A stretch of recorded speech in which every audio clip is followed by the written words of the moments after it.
Assalamualaikum warahmatullahi wabarakatuh. Selamat sejahtera. Malam ni kita sembang sikit pasal Anxiety hidung tersumbat. running through.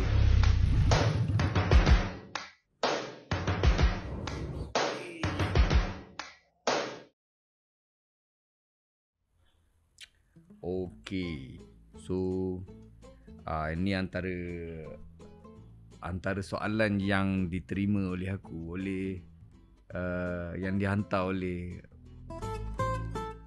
rakan-rakan sewel di dalam Facebook lah. Rakan-rakan yang seperjuangan dia panggil, rakan seperjuangan. Okey, jadi dia mesej, "Salam bro, pernah tak kena hidung tersumbat sampai lemas tak boleh bernafas? Itu kira anxiety juga ke?" Okey. So benda ni aku pun pernah lalui dan ia adalah benda yang kita cakap benda tu simple je, common punya masalah biasa untuk orang anxiety.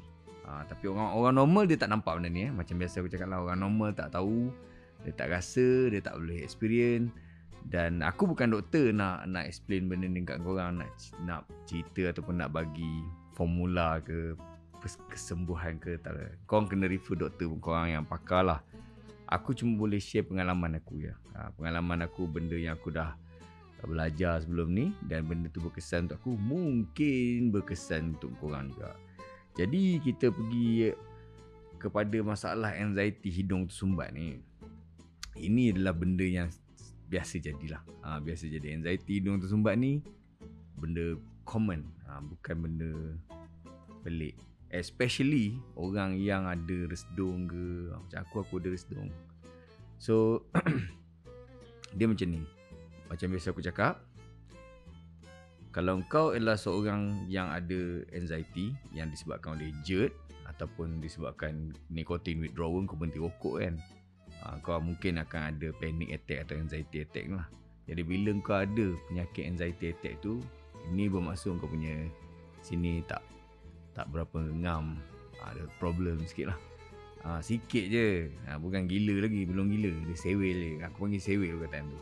Jadi orang yang ada anxiety, orang yang ada panic attack ni, dia punya sensor dekat badan dia ni hypersensitif. Sensor kat badan dia ni hypersensitif. Kan, kalau mungkin lah sampaikan kalau macam nyamuk gigit dia kan, orang lain biasa nyamuk gigit gatal lah, garu kan. Tapi dia akan rasa macam, ish, apa benda gigit aku ni benda serangga berbisa ke. Dia hyper, dia exaggerate benda tu lebih. Begitu juga dengan anxiety hidung tersumbat ni. Dia memang satu benda yang menyebabkan kau tak selesa hidup, tak selesa bekerja. Disebabkan apa? Kau memang hidung tersumbat. Memang hidung kau tengah tersumbat. Mungkin sebab sesama ke, mungkin sebab alergi ke, mungkin sebab kau resdung ke, kan? Memang ada hidung kau tersumbat. Tapi disebabkan hidung kau tersumbat yang sikit tu, oksigen kau macam kurang sikit lah. Pernafasan kau tu jadi kurang sedikit, kurang selesa daripada biasa, kurang lawas. Tapi orang yang ada anxiety ni, orang yang ada panic attack ni, dia rasa macam memang susah nak nafas lah. Memang susah nak nafas. Memang dia rasa stres sebab dia susah nak nafas. Dia rasa macam kadang sampaikan dada dia letih sebab dia nak nafas tu susah. Nak tidur tak boleh kan. Tercungak-cungak. Memang tak selesa. Untuk orang yang tak tahu pasal anxiety, tak pernah rasa anxiety, susah sangat nak faham benda ni. Kadang-kadang even doktor sendiri pun yang tak pernah tahu kan pasal anxiety atau ni, dia susah nak bagi cadangan ataupun kaedah atau cara lah. Dia boleh bagi ubat je lah, biasa doktor kan. Dia bagi ubat untuk reduce simptom kau. Dia prescribe ubat untuk reduce simptom kau. Aku sendiri pernah kena macam mana kita cakap, doktor tu macam sindir-sindir lah. Bukan sindir, dia macam pelekeh lah. Dia pelekeh kan, sebabnya dia tahu aku ni anxiety kan. Jadi dia tengok semua carta semua okey, jadi dia pun buat main je lah aku. So untuk orang yang ada anxiety, orang yang ada panic attack, semua benda-benda macam ni dia rasa real. Jadi kesian lah kat dia orang. Kesian lah kat kami rakan-rakan seperjuangan sewil. Okay, jadi pada waktu aku kena serangan macam aku kena hidung tersumbat, ada satu ubat yang aku jumpa yang disarankan oleh kawan aku lah. Kawan aku ni dia doktor ENT ya, ear and throat. Jadi dia cadangkan aku guna ubat ni. Dan bila aku guna ubat ni, dia memberi kesan dia lega, dia lawaskan hidung aku, menyebabkan aku punya anxiety tu drop lah sebabnya hidung dah jadi lawas lah kan. Dan juga aku punya kadang-kadang yang rasa tercekik, aku dah buat video pasal rasa tercekik sebelum ni kan, tapi disebabkan ubat ni dia kena juga, dia hilang juga rasa tercekik. Ni ubat dia panggil Oxynase Nasal Spray. Boleh didapati di mana-mana farmasi. Aku bukan nak promote ubat ni lah, aku bukan ahli farmasi, aku bukan doktor. Bagus kau tanya doktor kau lah, boleh pakai ke tak ubat ni. Tapi ubat ni boleh dibeli kat farmasi je tanpa preskripsi doktor pun boleh. Just mintanya ubat nasal spray ni kan, Oxynase ni. Dan harga dia aku tak ingat berapa lah. Boleh tahan juga ni, padu juga ni harga dia. So dengan ubat ni, bila aku rasa sumbat tu, aku spray dan kita sedut macam tu. Jadi bila dia sedut macam tu, dia basah ke dalam dan turun ke tekak kan, dia rasa macam pahit-pahit ke tekak kan.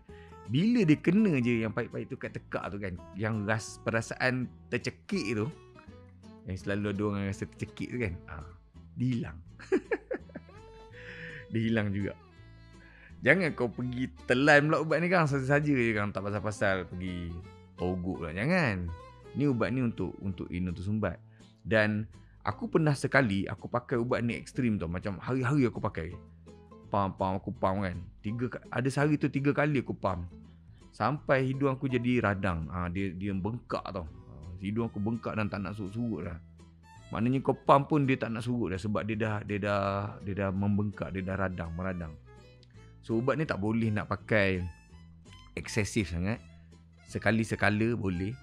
Sekali sehari boleh. Macam kau tersumbat kan, dan kalau dia macam kau memang sesema kan, hidung tersumbat sebab sesema, bila kau sembuh ni, memang mengalir keluar lah. Memang kau tak boleh buat kerja lah. Basah towel, kalau pegang towel tu, basah towel tu, dia turun.